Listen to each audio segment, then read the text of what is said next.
कसा असेल 2030 सालचा महाराष्ट्र? काय आहे राज्यातील दिग्गजांचं महाराष्ट्राच्या भविष्याचं व्हिजन? मुख्यमंत्री देवेंद्र फडणवीस यांच्यासह दिग्गज नेते उलगडणार महाराष्ट्राच्या भविष्याचा वेध. लोकशाही मराठीवर दिवसभर ग्लोबल महाराष्ट्र. भाजप शिवसेना राष्ट्रवादी नेत्यांच्या सुरक्षेमध्ये कपात, सुरक्षित कपात करण्याचा गृह विभागाचा निर्णय, तर व्हीआयपी व्यक्तींच्या सुरक्षेचा आढावा घेतल्यावर महत्त्वाचा निर्णय. मुंबई महापालिकेसाठी शिवसेना आता ऍक्शन मोडमध्ये. उपमुख्यमंत्री एकनाथ शिंदे आणि खासदार श्रीकांत शिंदेंच्या नेतृत्वात शिवसेना खासदार, आमदार आणि पदाधिकाऱ्यांची आज महत्त्वाची बैठक.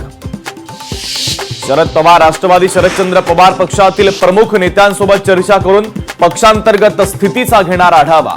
मुंबईतील वायबी चव्हाण सेंटरला 28 फेब्रुवारीला शरद पवारांनी बोलावली बैठक. राष्ट्रवादी शरदचंद्र पवार पक्षाच्या खासदार सुप्रिया सुळे आज बीडमध्ये देशमुख कुटुंबीय आणि ज्ञानेश्वरी मुंडेंची घेणार भेट. हर्षवर्धन सपकाळ आज काँग्रेस प्रदेश अध्यक्ष पदाचा पदभार स्वीकारणार. प्रमुख नेत्यांच्या उपस्थितीमध्ये बिर्ला मातोश्री सभागृहात सोहळा पार पडणार. राज्याचा अर्थसंकल्प 10 मार्चला सादर होणार. सूत्रांची लोकशाही मराठीला माहिती, तर 3 मार्चला पुरवणी मागण्या सादर केल्या जाणार.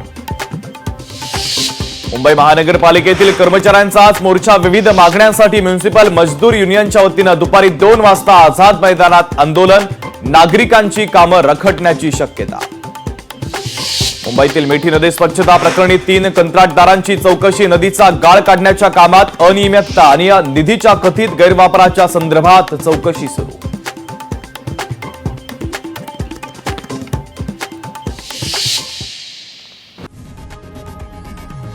लोकशाही मराठी ऐका, पहा, जागरूक रहा.